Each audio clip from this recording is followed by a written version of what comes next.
2 versículos del Génesis. Ahí nos podemos detener casi un mes para que podamos nosotros entender la profundidad de la mente de Dios. Entonces vamos a estudiar claramente la eternidad de Dios.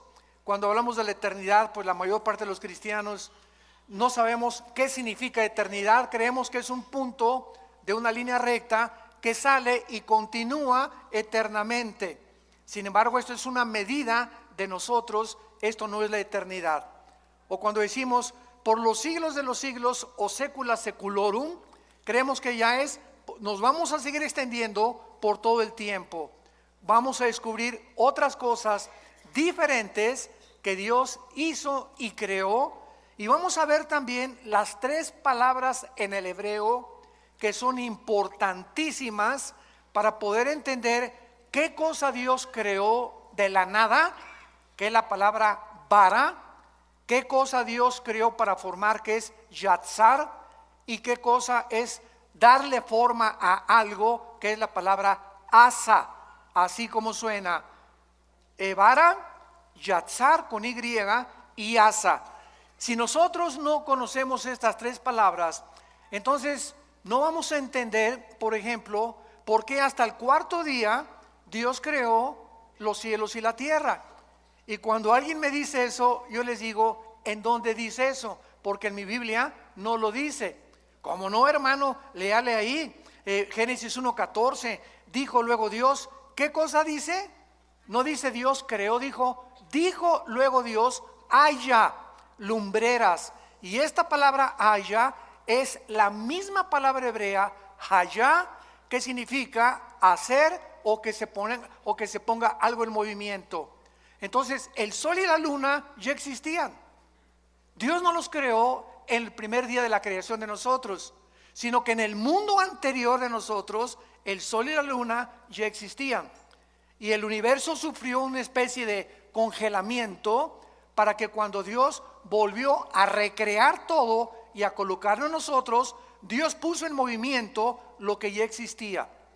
Entonces todas estas cosas escondidas y todas estas cosas maravillosas de la Biblia las vamos a ir, por favor, estudiando, analizando, investigando con lupa, con microscopio, porque es ya tiempo que la iglesia de Dios pueda salir de la leche y ya podamos comenzar a comer algo mucho más sólido, que es la palabra de Dios. Ahora bien, para esto es muy importante que recordemos algo.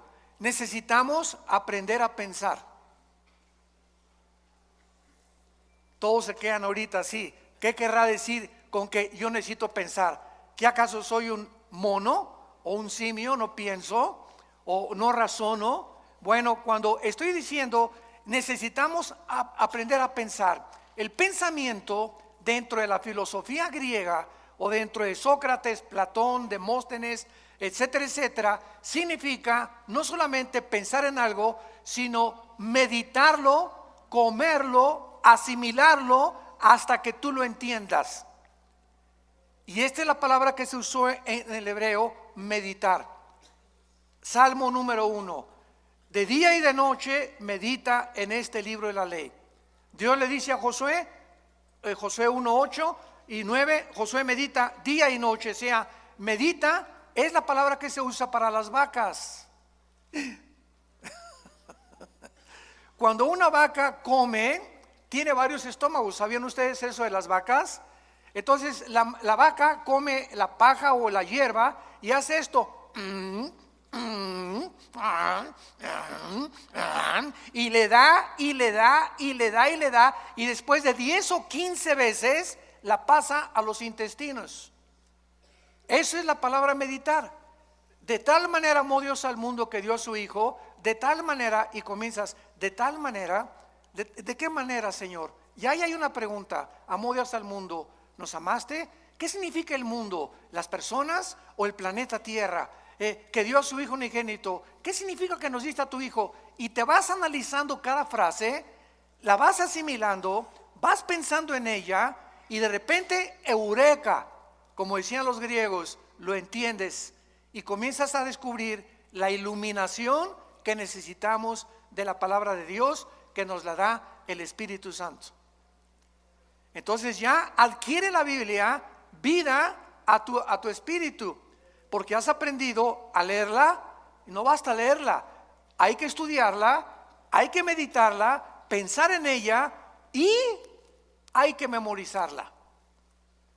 Yo no les pido a nadie que levante su mano en esta mañana, pero ¿cuántos de ustedes memorizan 2 o 4 versículos diarios?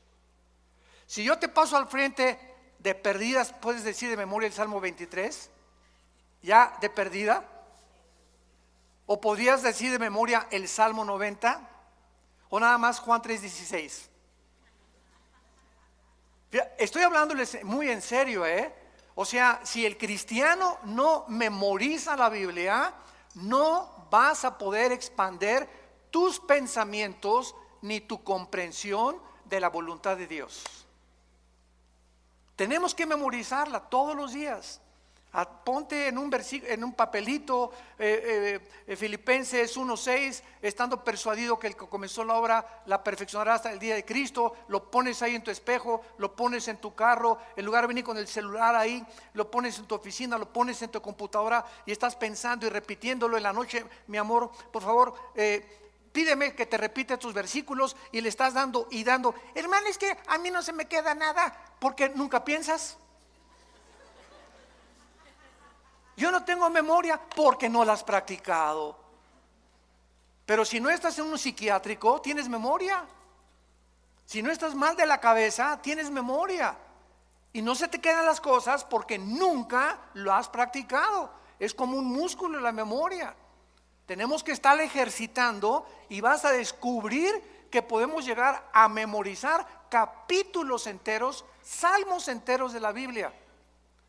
Entonces todo esto es lo que se llama, y lo que le dice Pablo a Timoteo en su segunda carta: esfuérzate en la gracia de Jesús. Necesitamos poner más de nosotros para poder comprender más la mente de Dios. Hace muchos años, en Job capítulo 38, versículo 4, Dios le hizo esta pregunta a Job. Ahora bien, si a la iglesia ni la Biblia traes, pues ya no queda más cosa, ¿verdad?, más que llorar. Porque ya venía a la iglesia sin la Biblia, pues ya entonces ya no hay manera de poder explicar nada. Job 38:4. Dios le hizo esta pregunta a Job hace muchos años. ¿Dónde estabas tú cuando yo fundaba la tierra? Házmelo saber si tienes inteligencia. En otras palabras, esta pregunta nadie la ha podido contestar. En el afán de poder nosotros, los seres humanos, tratar de descubrir el origen del universo, o cómo el hombre fue puesto por primera vez, qué fue primero, el hombre o la mujer, fue realmente una primer pareja la que comenzó en el planeta Tierra, y además hacia dónde se dirige el universo y nuestra vida. En este afán de descubrir las cosas, ¿qué hemos hecho?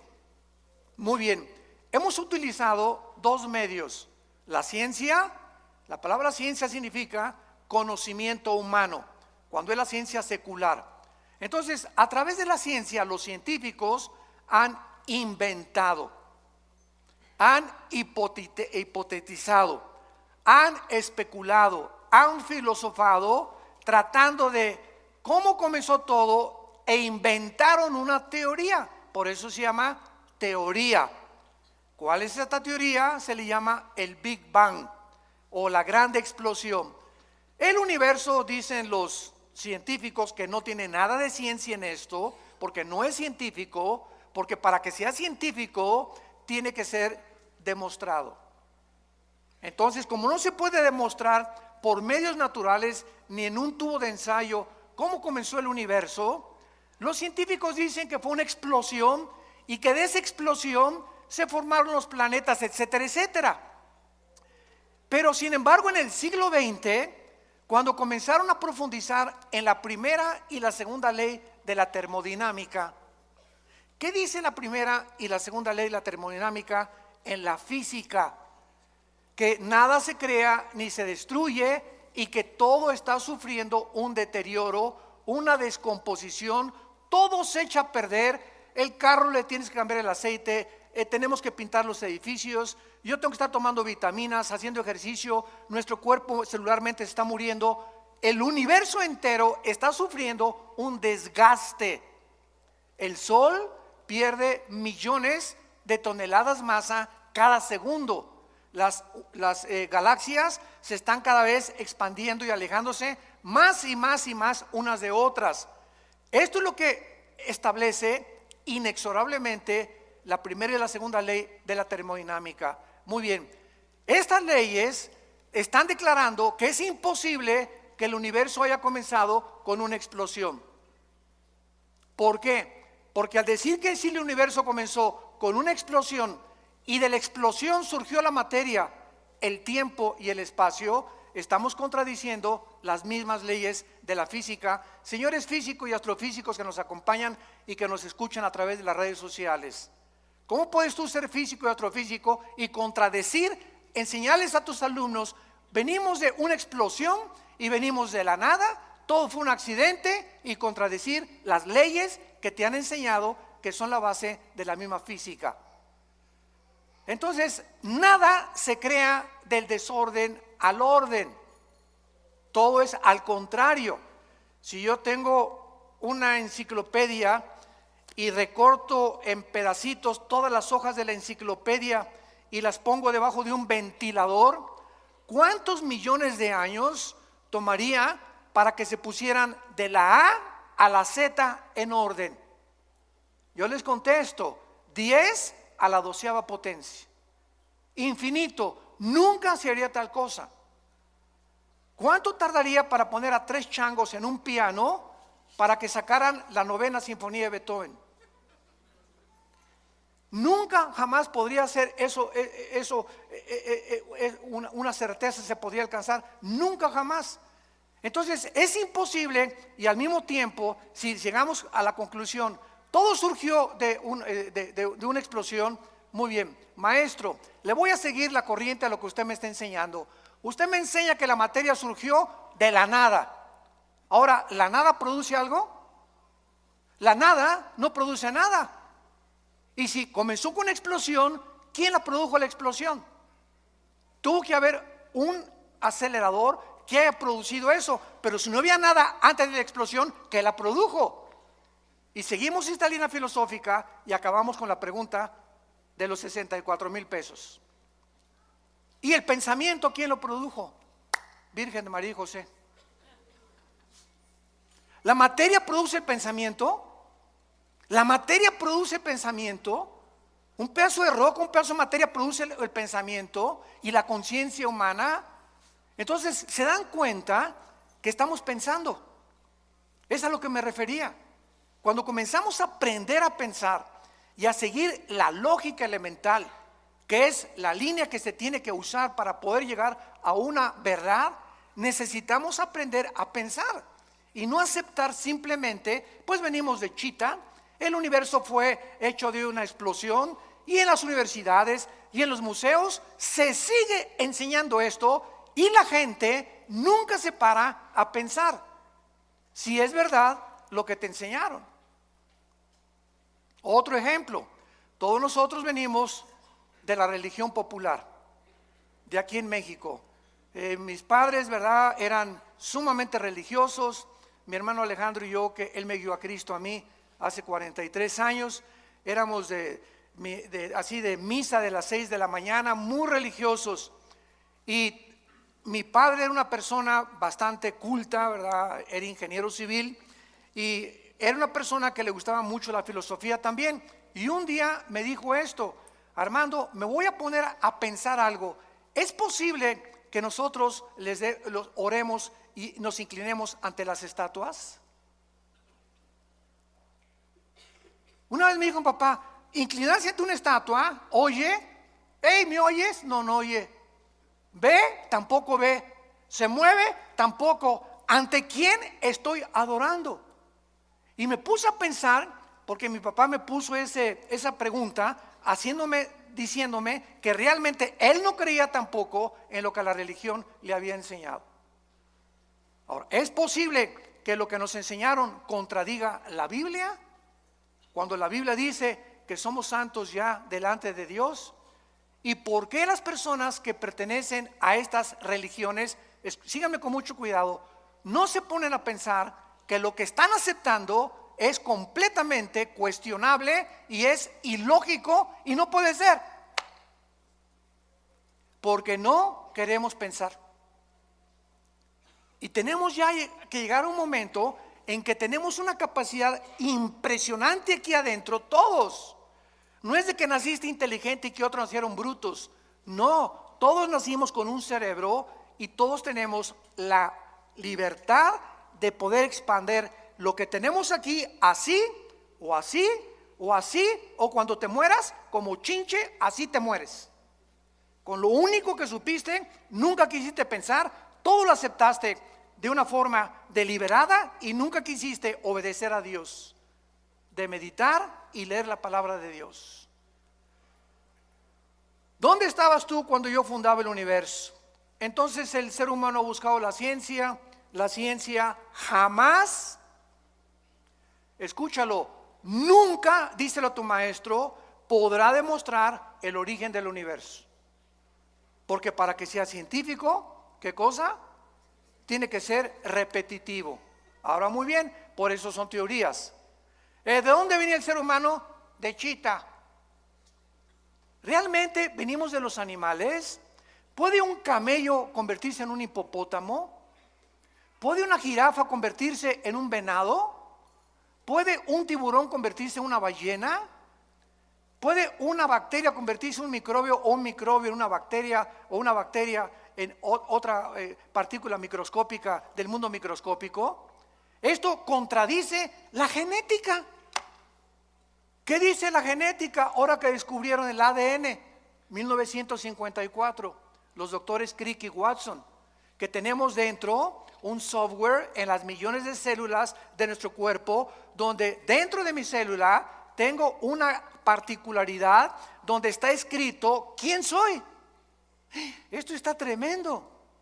Dentro de nuestro cuerpo, en cada una de tus células, está escrito quién eres, cuántos años vas a vivir, qué color de ojos tienes, qué color de tu piel es, el color de tu cabello, la altura, la mancha de tu abuelita, las orejas de papalote de tu abuelo, el carácter emocional berrinchudo de tu mamá, etcétera, etcétera. Todo eso está concentrado en el ADN, en el ácido desoxirribonucleico, ADN, dentro de nuestra célula. ¿Quién puso esa información ahí? El ADN de un camello es diferente al ADN de un hipopótamo, de un tigre, de un perro, de una vaca, etcétera, etcétera. La biología y la genética impiden la mutación de una especie a otra especie. ¿De dónde inventan que venimos de los animales? Nunca se han puesto a pensar. Ya la biología, las leyes de la ciencia, de la física, contradicen la teoría de la evolución que te enseñan en la universidad. ¿Y por qué te la siguen enseñando? ¿Por qué esos maestros que te la enseñan no quieren pensar? ¿Y por qué no quieren pensar? Porque les falta honestidad intelectual. Porque si fueran honestos intelectualmente podrían decir, oye, la biología niega la evolución. Los aminoácidos, que son los ladrillos de la vida, han impedido, impiden e impedirán la evolución. La física impide la evolución. ¿Por qué? Porque no venimos de menos a más, vamos de más a menos. La genética impide la evolución por la construcción del ADN, que no se puede hacer una mutación de una especie a otra especie. Y como dijo Dion Teofilito, en mi tierra, y seguirán buscándolo. El famoso eslabón perdido. Entonces, cuando tu maestro se vuelva a levantar en la universidad y te diga, venimos de los animales, y Darwin realmente no se ha equivocado en su libro El origen de las especies, levántate y dile a tu maestro, deme usted una muestra de una mutación de una especie a otra especie y voy a creer que venimos de chita. Pero se sigue enseñando. ¿Por qué se sigue enseñando? Porque no quieren pensar y porque saben que si se ponen a pensar van a acabar en la Biblia.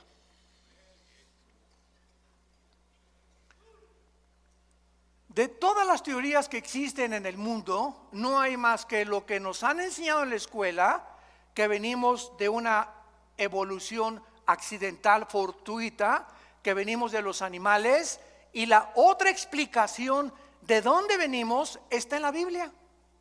No está en el Corán, ni en los Vedas, ni en el Tripitaka de los Budas, ni Mahatma Gandhi, ni de Confucio, en ningún otro libro sagrado, ningún otro libro de los billones de literatura que existen nos dicen de dónde venimos y quiénes somos más que la Biblia. Ahora, ¿de veras dice eso la Biblia? Es lo que vamos a ver.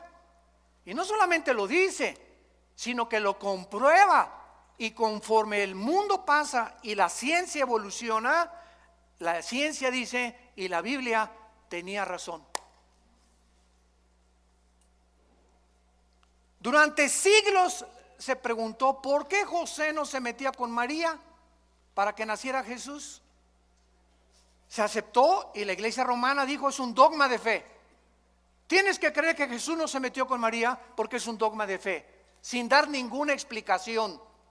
Sin embargo, en 1954, lo compartimos en el desayuno ayer, se descubre el ADN y se descubre que el ser humano está dividido en dos, hombres y mujeres, macho camacho y las reinas de la casa.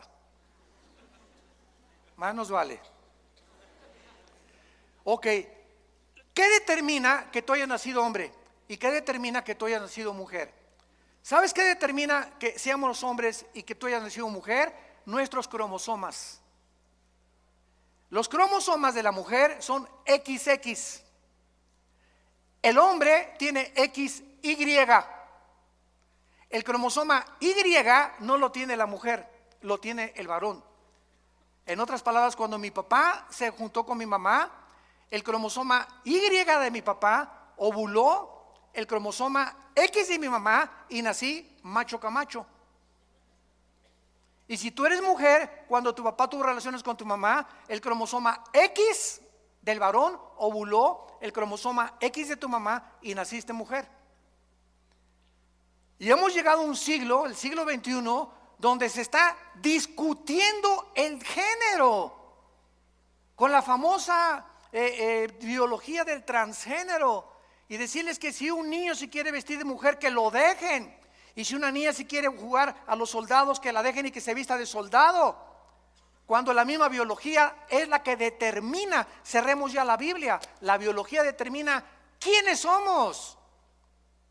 Entonces, si tú hazte un examen de sangre y tienes la Y, eres hombre. Nadie te va a cambiar y es imposible que te cambien tu masculinidad. Así te hizo Dios, así acéptalo. Y si tienes los dos X, eres mujer. Y nadie se atreva a cambiar tu feminidad con la cual Dios te creó como mujer. Hemos llegado a un grado de dioses de decir cambiemos a este hombre en mujer y esta mujer en hombre. Y llegar al grado que es el síntoma más grande de descomposición social, de poder llegar hasta el matrimonio, hombres con hombres, mujeres con mujeres, y destruir el patrón de la familia que tiene su origen en la Biblia, y creer que ahora la familia es hombre con niños, mujer y mujer con niños. Y la Biblia dice que la familia es un hombre con una mujer que fue la que parió a mis hijos, y esa es mi familia delante de Dios. ¿A qué grado hemos llegado por no pensar? Lo aceptamos todo y se está convirtiendo en normal. Ya se está aceptando como algo normal. Y ahí están en las bodas de hombres con hombres. Ay, mijito, que se casó con Pepe y Pepe con Carlitos. Que sean felices. ¿Cuál felices? Es una mentira. El 63% de las personas que se han querido cambiar el sexo en el transgénero, lo dicen los psiquiatras, se han suicidado. Cuando una persona pierde su identidad, lucha con demonios que tratan de robarte tu identidad y confundirte, y vienen las depresiones, vienen las luchas angustiosas de las emociones y los sentimientos, porque el diablo te está atormentando. Tienes que ser libre en el nombre de Jesús y aceptar como Dios te hizo. Nadie aplaude, pero que Dios los bendiga. A la palabra de Dios. Muy bien. Y por otro lado, en su afán de descubrir el origen de las cosas y del universo y nosotros, se ha recurrido a la ciencia y a la brujería, al ocultismo, a las limpias, a tratar de penetrar en el mundo del más allá, con espíritus, con contacto con los muertos, con contacto con los espíritus, porque no sabemos quiénes somos, ni a dónde se van los muertos, ni qué nos da la energía, ni qué nos da el poder. El hombre ha caído en la brujería desde los tiempos de Babilonia, en la Torre de Babel. La Biblia dice que la brujería, la astrología, la magia tuvieron su origen en Babilonia, que es la ciudad más nombrada después de Jerusalén en la Biblia. Comienza la Biblia en Génesis 10 con Babilonia y termina en Apocalipsis 17 y 18 con Babilonia otra vez, porque significa confusión.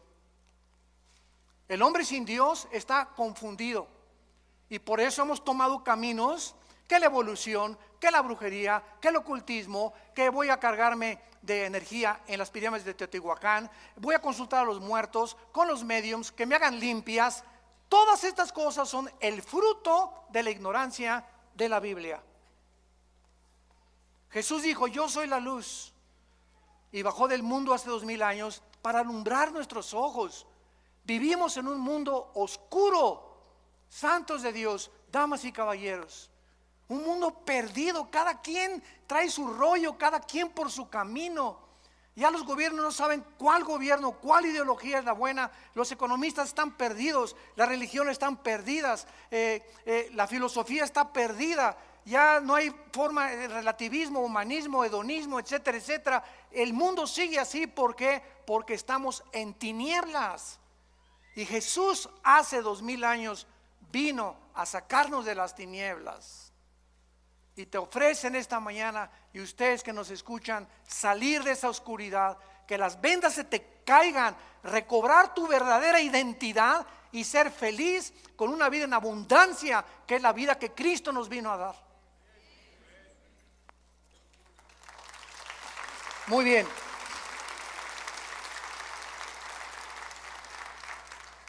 Ahora veamos nosotros, por ejemplo, en el libro de Tito, en la Biblia, que desde el principio Dios hizo una promesa desde que Él creó a entidades espirituales que no todos se llaman ángeles. Vamos a comenzar a aclarar términos. La Biblia le ha llamado ángeles a los serafines, a los querubines y desde luego a los ángeles. La palabra malak, con M de mamá y K al final, malak, en el hebreo significa enviados o correos. Y la palabra angelus en el griego, que se tradujo ángeles, significa lo mismo, mensajeros. Entonces, Dios creó, lo vamos a ver, serafines que se encuentran arriba de Dios. Arriba, todos los días diciendo santo, santo, santo. Dios creó después a otras entidades espirituales que se llaman querubines. La palabra querubín significa los que arden en el hebreo, los que arden. Y acuérdense que cuando Dios diseñó el arca en el tabernáculo, puso dos querubines, ¿se acuerdan? Inclinados con alas, 2 alas cada querubín, mirando hacia el propiciatorio, hacia donde la sangre, el sumo sacerdote, una vez al año la derramaba. ¿Por qué? Porque los querubines en la Biblia significan la protección de la santidad de Dios. Entonces, los querubines no son mandados al mundo ni al universo. Son criaturas que están cerca de Dios, pero los ángeles son las criaturas que Dios creó y que se parecen a nosotros. Los ángeles son igualitos a los seres humanos. Si se apareciera ahorita un ángel, no distinguirías si es un ángel o es un ser humano. Dice Hebreos 13:4 que muchas veces hemos hospedado gente que no nos hemos dado cuenta que son ángeles. Aun cuando en su verdadera esencia los ángeles son altos, ¿verdad?, luminosos y fortísimos. Uno solo mató en el Antiguo Testamento a más de 3,000 filisteos. Entonces los ángeles son los mensajeros de Dios, las criaturas que Dios ha enviado desde donde Él habita hacia el mundo donde tú y yo vivimos. Y los ángeles, dice Hebreos capítulo 1, nos sirven a nosotros para cuidarnos. Salmo 90 también: a sus ángeles mandará ante ti que tu pie no tropiece en piedra. Y son luminares que nos guardan y nos han guardado muchas veces de muchos accidentes y de muchas cosas que nos pudieron haber sucedido de no haber sido por su intervención invisible. Entonces, esto es muy importante entenderlo. Los querubines no son ángeles, los serafines no son ángeles, los ángeles son los mensajeros, los que han venido al mundo a cuidarnos y a observarnos las 24 horas. En Tito capítulo 1, versículo 1 y 2, vean ustedes que antes de que Dios creara a los ángeles, querubines y serafines, antes de cualquier cosa, dice así: Pablo, siervo de Dios y apóstol de Jesucristo, conforme a la fe de los escogidos de Dios y el conocimiento de la verdad que es según la piedad. Escucha: en la esperanza de la vida eterna, la cual Dios, que no miente, prometió desde antes de ¿cuándo? Antes de que nada fuera creado. Dios prometió que a las criaturas que Él iba a crear fueran eternas. Y todas las criaturas que Dios ha creado somos eternas. Tanto los ángeles caídos que van a ser condenados serán condenados. Nosotros viviremos eternamente. Entonces es lo que se llama la vida eterna, que es la vida con Dios. Dios diseñó, planeó que todo lo que existiera fuera eterno porque Él es eterno. Entonces Dios le plació en su sabiduría crear la eternidad para que nosotros pudiéramos vivir en ella. Vean por ejemplo en Isaías capítulo 57 lo que la Biblia dice acerca de la personalidad y de la esencia de Dios. Isaías 57 versículo 15: porque así dijo el alto y sublime, el que habita. ¿Dónde habita Dios? Ahorita explicamos qué es la eternidad. Ahí vamos a entrar ya. El que habita la eternidad y cuyo nombre es el Santo. Yo habito en la altura y la santidad, con el quebrantado y humilde de espíritu, para hacer vivir el espíritu de los humildes y vivificar el corazón de los quebrantados. Ahora sí, pongan mucha atención. Ya vamos a comenzar a aclarar muchas cosas. La eternidad, supongamos que está así, ¿verdad? En un espacio ilimitado, desde luego. Dios habita en la eternidad. La eternidad no hay tiempo. En la eternidad no hay pasado, no hay futuro. Cuando Jesús se revela a Moisés, Éxodo capítulo 3, le dice: yo soy el que soy. O sea, el que es, ¿verdad? Ahorita. Él es el Dios del presente. Yo sé que es difícil de entenderlo porque nosotros habitamos en 4 dimensiones donde hay pasado, presente y futuro, pero ahorita los fusibles no se les van a fundir. Entonces, la eternidad es donde Dios habita. Dios entonces, cuando dice en el principio Dios creó los cielos y la tierra, Dios creó abajo de la eternidad 3 cielos. El cielo donde Él habita, el cielo cósmico y el cielo atmosférico. Segunda de Corintios capítulo 12, versículo del 1 al 3. Ahí Pablo menciona los 3 cielos. Entonces, estos 3 cielos no existían siempre. Fueron creados abajo de la eternidad. Ahora, cuando Dios crea el tercer cielo, el segundo cielo y el tercer cielo, Dios crea unánimemente, junto con los 3 cielos, el tiempo, la materia y el espacio. Génesis 1:1. En el principio Dios creó. Cuando estamos hablando del principio, recuerden esto, no es el principio de nuestra creación. No es el principio de nuestra creación, porque es muy claro que los ángeles existían antes que nosotros, como lo vamos a ver. Fueron creados antes que nosotros.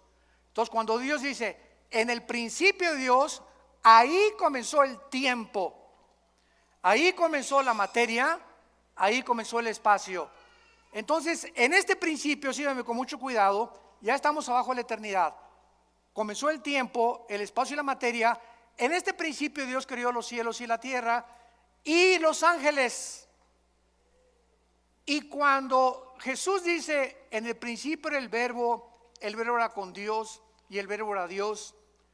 Y primera de Juan 1 dice, lo que era desde el principio, lo que nuestras manos palparon y vieron tocante al verbo de vida, porque la vida fue manifestada. Juan 3 veces te repite que este principio fue antes de nosotros. No es cuando nosotros fuimos creados. Nosotros fuimos creados después del principio, como lo vamos a ver en el versículo 2 del Génesis, que algo pasó en el principio, que Dios volvió a recrear la tierra, a crearnos a nosotros después de los ángeles, para ponernos arriba de los ángeles, gobernar a los ángeles, y la regamos. Y Satanás, Lucifer, volvió otra vez a ocupar el planeta Tierra y el universo, hasta que vino Jesús, le quitó el poder a Dios, Jesús a Lucifer, y el poder que tenía Lucifer nos los dio a nosotros los cristianos. Y mayor es el que está entre nosotros que el que está en el mundo. Entonces Lucifer sigue teniendo el poder que perdimos nosotros con la caída de Adán y Eva, los primeros padres, pero que se volvió a recobrar con la muerte de Cristo, y nos entrega a nosotros Dios el Espíritu Santo, porque recibirán poder. Hechos 1:8. Vean que si no ponemos en orden todo, no entendemos el Nuevo Testamento. Ese poder es ¿para qué? Para que el que tiene control de nuestro planeta y del universo no se acerque a nosotros, ni a nuestros hijos, ni a tu trabajo, ni a tus finanzas, porque mucho mayor es el que está aquí adentro que todos los millones de demonios que pueda haber en tu casa.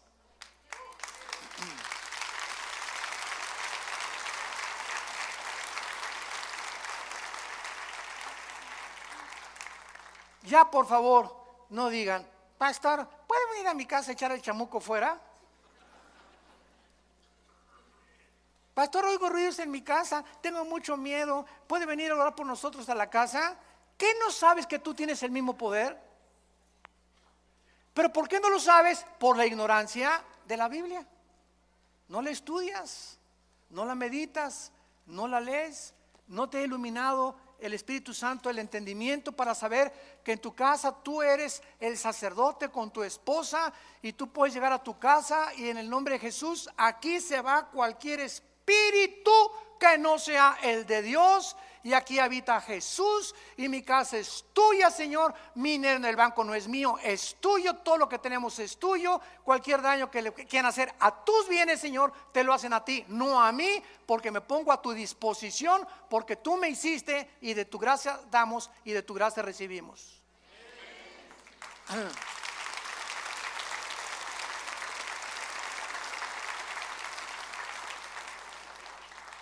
Dios pues diseña que nosotros entremos a la eternidad.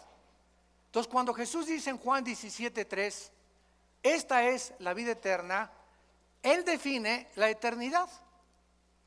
¿Qué es la vida eterna? Jesús nos lo explicó: conocer a Dios. Esta es la vida eterna, que te conozcan. Dice que te convertiste. ¿Cuánto has conocido de Dios? ¿Cuánto sabes de su poder? ¿Cuánto sabes del propósito que tiene para tu vida? ¿Por qué vives con estrés todavía, con angustias, con desconfianza, con incredulidad? Ay, subió el peso y cayó el petróleo, hermano, ¿qué voy a hacer? Y si mi esposo se muere y no me da el seguro social, ¿qué voy a hacer? Entonces, ¿tu esperanza era tu esposo? ¿El petróleo? ¿El peso? Dios nos está viendo. Y dice 1 Pedro que somos sostenidos por la fe mediante el poder de Dios. Entonces, cuando tú crees, activas el poder de Dios. En el momento que dices: Señor, gracias porque no dependo del dinero ni de mi esposo, ni del diputado, ni de mi amigo, ni del próximo gobierno, ni tampoco mi felicidad depende de si mi esposo me hace feliz, o mi esposa me hace feliz, o mis hijos me felices. Todo depende de ti, de mi relación contigo. Cuando Dios ve esa confianza, te llena de su poder. Y tienes la capacidad de volverte más que vencedor. Porque sin fe es imposible agradar a Dios. ¿Me están siguiendo? Estamos pensando. Muy bien. Dice en primera de Juan capítulo 2, y explicando también la eternidad, porque es importantísimo antes de pasar y profundizar más. Primera de Juan 2:25, y esta es la promesa que Él nos dio otra vez: la vida eterna. Cuando yo oigo que hay cristianos que dicen que la salvación se pierde, les digo: ¿ya pensaron lo que están diciendo? Es que hay 5 pasajes en el Nuevo Testamento que parece que se pierde la vida eterna. Parece, contra 200 que te dicen que no se pierden. Y de esos pasajes que parece que se pierde la vida o que se pierde la salvación, son completamente mal interpretados. Lo han sacado fuera de contexto porque no los han estudiado a la luz de las demás partes de la Biblia. ¿Qué es la vida eterna o vida temporal? ¿Cuál es la diferencia? ¿No sabes cuál es la temporalidad? He venido para darles vida temporal. ¿Eso dice la Biblia? No, ¿verdad? Nos viene a dar vida eterna. O sea, cuando un cristiano recibe al Espíritu Santo, en ese momento, dice Efesios capítulo 2, en ese momento entramos a la eternidad. Ya somos eternos. Por eso no vamos a morir espiritualmente jamás ya. Vamos a morir físicamente, nos van a enterrar, pero vamos a seguir viviendo. Tu pariente que se murió la semana pasada, no digas que se murió, pasó a mejor vida. Él sigue viviendo, seguimos viviendo. Esta es la esperanza que Dios nos ha traído, que esta vida no lo es todo. Vamos a seguir viviendo. Y tú lo tienes que creer. Y cuando tú lo crees, no hay nada que te pueda detener, porque para nosotros es ganancia la muerte. Entonces, esta eternidad entra a nuestra vida cuando recibimos a Cristo como nuestro Señor y Salvador. Ya estamos sentados, dice Efesios 2, con Cristo. Ya somos más que vencedores, Efesios 1:3. Ya hemos sido bendecidos con toda bendición espiritual. ¿Qué significa esto? Que ya no le puedo decir a una persona: Dios te bendiga. No hay ninguna parte del Nuevo Testamento donde diga Dios te bendiga, porque dice la Biblia en Efesios 1:3 que ya hemos sido bendecidos. Entonces yo le digo: que la gracia y la paz sea contigo. Lean todas las cartas de los apóstoles y jamás dicen que Dios los bendiga. ¿Por qué? Porque ya estamos bendecidos. En otras palabras, ¿tú crees que por decirme Dios me bendiga me va a bendecir? No, ¿verdad? Me va a bendecir si yo ando camino con Él, no porque tú me lo digas. Y menos una persona que no es cristiana: Dios te bendiga. Mentiras, nunca lo va a bendecir. Al contrario, mientras él no reciba a Cristo, su vida irá de maldición en maldición, de botella en botella, de droga en droga, de cine en cine, de teatro en teatro, buscando siempre y sin encontrar. Las bendiciones entran a nuestra vida cuando aceptamos a Cristo como nuestro Salvador. ¿Se dan cuenta cómo tenemos que ubicarnos en tantas cosas en la cristiandad? Y entender qué es lo que realmente Dios quiere decirnos a nosotros. Dice en 1 Juan capítulo 5, versículo 10, el que cree en el Hijo de Dios tiene el testimonio en sí mismo. El que no cree a Dios le ha hecho mentiroso, porque no ha creído en el testimonio que Dios ha dado acerca de su Hijo. Y este es el testimonio que Dios nos ha dado, vida temporal. Eso dice, vida eterna, para siempre. Nadie jamás nos las puede quitar. Nadie nos puede separar, ni pobreza, ni desnudez, ni demonios, ni ángeles, ni nada. ¿Y qué pasa si me quiero yo alejar de Dios? De la oreja te trae de regreso. Lee el capítulo entero de Hebreos capítulo 12. Dios al que ama y se le brinca las trancas, a esos chivitos que se le brincan las trancas, va y les rompe la pata para que regresen heridos al rebaño. Pero es preferible, dijo Cristo, que pierdas el brazo y pierdas las piernas y te quedes ciego o tengas una enfermedad, a que entres entero al infierno. Somos propiedad de Dios. Nadie nos puede arrebatar la vida eterna. Nadie.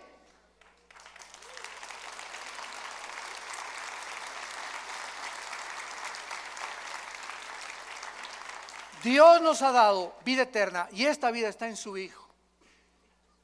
El que tiene al Hijo tiene la vida. El que no tiene al Hijo no tiene la vida. En otras palabras, tú puedes tener una religión, ser católico, bautista, venir aquí a Vida Nueva, carismático, nazareno, mormón, no me importa la religión que tengas. Si tú tienes una religión y no tienes al Hijo, no tienes más que una religión, no tienes la vida eterna. Para tener la vida eterna necesitamos que Jesús entre a nuestra vida. Es un regalo que Dios nos da, que le abras tu corazón y que lo recibas como tu Señor y como tu Salvador. Porque Él es el Hijo de Dios, el poseedor de la vida eterna. Y finalmente regresamos a Génesis capítulo 1 y vemos nosotros que al abrir la Biblia, el Espíritu de Dios, lo primero que hace al abrir la Biblia es llevarnos a las primeras palabras que Dios consideró, porque son las primeras palabras de Dios. Dios consideró que era lo primero que tenía que decirnos, que toda la creación tuvo un principio, en el principio. El universo no es eterno, hubo un principio. La ciencia, gracias a Dios, el siglo XX lo reconoció por la segunda ley de la termodinámica, que es imposible que el universo haya sido eterno. Tiene que haber tenido un principio, como la Biblia lo establece y como las leyes de la física lo confirman también. Ahora bien, si el universo tuvo un principio y nosotros de ese principio nos alejamos cuando pecamos contra Dios, cuando tú recibes a Jesucristo, tu vida comienza a tener un principio. Comienzas otra vez a caminar con Dios. ¿Ya naciste de nuevo? ¿Ya tienes a Jesucristo como tu Señor y Salvador? Porque en el momento que tú lo haces, en el principio de mi vida, fue hace 43 años, mi vida antes de que yo fuera cristiano era un desastre. Pero cuando comencé con Cristo, comencé a caminar con Dios. Y a partir de ese momento, todas las bendiciones de Dios, el plan de Dios, la eternidad, lo comencé a comprender. Las vendas se nos caen de los ojos y comenzamos a ver la luz de Jesús. Ustedes son la luz, dijo Jesús en Mateo 5. Así alumbre vuestra luz delante de los hombres. Dios te quiere salvar para que vayas con tu familia que está en la oscuridad, en el paganismo, en la idolatría, en las religiones. Somos la luz del mundo a tus amigos, en tu bufete de abogados, en tu consultorio médico, en tu taller de carpintería, en tu escuela, en tu secundaria. ¡Alumbra! Levanta la voz, no seamos cobardes. Dios no nos ha dado un espíritu de cobardía, sino de poder. ¿Qué importa lo que el mundo diga de nosotros? Caminemos con la bandera de la verdad, de la santidad, de la justicia, y alumbremos este mundo que sigue en tinieblas. Te damos gracias, Señor.